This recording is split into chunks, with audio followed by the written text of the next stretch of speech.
Kung fan ka ng NBA, malamang naging fanatic ka din ng mga NBA consoles or games. Kaya ngayong part 35 na tayo ng ating NBA Did You Know? Sagutin natin ang mga frequently asked questions sa literal na NBA games.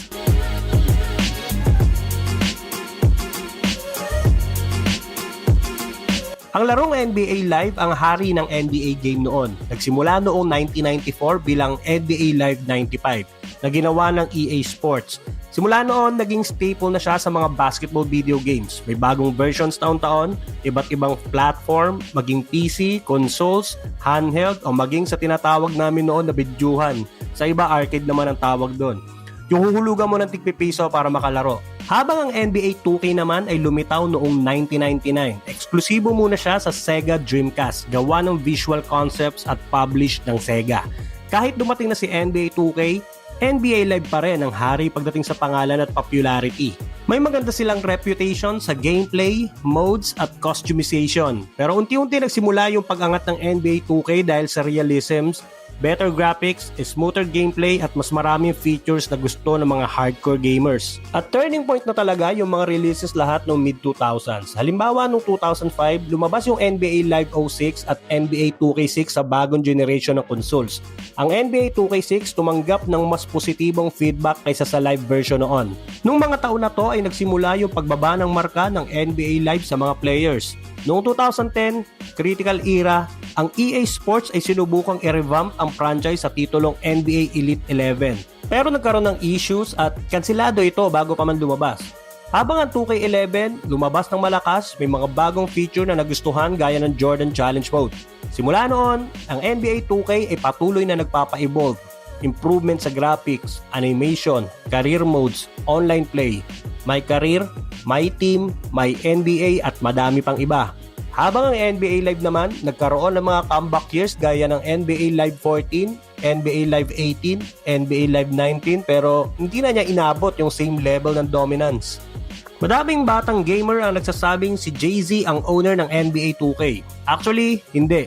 Pero noong NBA 2K13, kinuha siya bilang executive producer ng game kaya parang naging face siya noon ng promos. Kaya maraming nag-akala na may-ari or shareholder siya. Isa pang naiisip na may-ari ng 2K ay si LeBron. Si LeBron James naman, wala ring official ownership o equity sa NBA 2K. Naging cover athlete lang siya ng NBA 2K14 at may malapit na relationship sa franchise. Pero hindi din siya part owner. Isa pang iniisip ng iba na may-ari ay si Ronnie 2K. Kung naglalaro ka ng 2K, nakikita mo din siya sa game.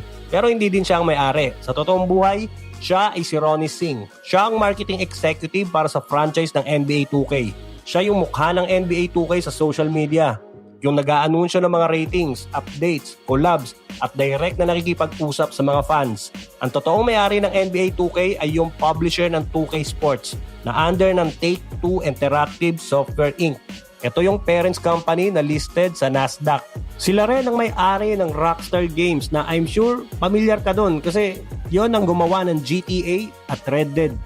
Isa pa sa inaabangan ay kung sino ang magiging cover ng NBA Live at NBA 2K taon-taon. Pero alam mo ba na ang pinakaunang naging cover ng NBA 2K noong 1999 ay si The Answer, Allen Iverson. Habang ang unang cover ng NBA Live noong 1995 ay wala, isang scene sa 1994 NBA Finals ng Houston Rockets at New York Knicks. At may chismis pa na ang mga nagiging cover daw ng NBA 2K ay either mapapalipat o matitrade. Pero hindi ko alam, chismis lang naman yon. Kung napapaisip ka kung paano kopyahin ang mukha ng players, madali naman na yan sa panahon ngayon. Kahit ikaw na gamer o naglalaro lang, kayang kopyahin yan ni NBA 2K para maging player ka din. Pero ang tanong ay kung paano nakokopya ng 2K ang actual na galaw o shooting form ng players ng kopyang-kopya. Well, una yung player mismo ay dadaan sa capture session. Magsusuot ng special suit na may mga reflective marker sa katawan, sa joints, elbows, tuhod, balikat o kung saan man yon. Pag nasa motion cap studio na siya, maraming kamera ang nakapaligid upang kunan yung bawat galaw niya habang nagdidribble, tumatalon, nagdadunk, lumalakad, crossover, shooting, pre-game rituals, basta lahat ng galaw niya. Pangalawa, yung face at body scanning din ay ginagawa para yung itsura ng player o facial features, proportion o kahit kaliit-liitang nunal maging accurate sa game.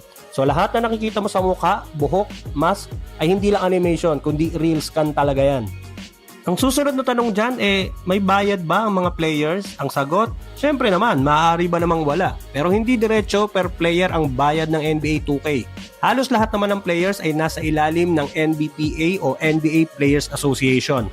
Yung bayad ng 2K, dumadaan sa NBPA tapos dinidistribute sa players bilang part ng union benefits o royalties. At kung napatanong ka kung pwede bang tumanggi ang mga players na mapasama sa game, sa mga active players, automatic kasing kasama sila dahil under nga sila ng NBPA. Meaning, ibang usapan na pag ang player ay retired na, tulad ni Charles Barkley. May option siyang tumanggi kung hindi sila magkasundo ni NBA 2K sa agreement. Sa madaling salita, si NBA 2K, NBPA lang ang lalapitan niya, automatic lahat ng active players under sa kanya, kasali na. Sa mga hindi under ng NBPA, ibang usapan yon at kailangan isa-isahin ni NBA 2K ang pakikipagkasundo sa kanila. Kaya karamihan sa mga hindi mo makikita sa game ay mga retired players tulad nila Charles Barkley, Reggie Miller, Andre Iguodala at madami pang iba. At maging si Kobe Bryant ay kasama na sa mga hindi mo na makikita sa mga latest release ng NBA 2K dahil sa mga issues agreement sa pamilya ni Kobe. Ilan pa sa mga naging issues between players and NBA 2K ay ang player ratings na inaabangan din sa bawat release ng 2K taon-taon. May ilang mga players na nagpapakita ng dismaya sa nakukuha nilang ratings like Kevin Durant noong 2023. OG Anunoby na sinabi pa mismo kay Ronnie 2K na nabababaan siya sa ratings niya. Si Dwight Howard naman nagreklamo na hindi daw tama yung face scan at rating niya sa mga lumang edition ng laro. At may mga tattoo artist din na nagkaso dahil hindi daw hiningi yung kanilang permiso sa pagpapakita sa gawa nila. Yung gawa nila nasa katawan na ng customer nila. Ang basis nila, kahit nasa katawan na daw ng player yung tattoo, intellectual property pa rin daw ng artist yung design. Pero kalaunan, nanalo pa din naman ang NBA 2K sa kaso. Pero ikaw, may mga tanong ka pa ba sa isip mo kung paano ginagawa yun sa NBA 2K? At ano ang nilalaro mong basketball console game? At anong feature ang pinaka-paborito mo? Comment mo naman sa baba at babasahin natin yan. At paki-follow or subscribe na din ng ating channel for more NBA kwentuhan.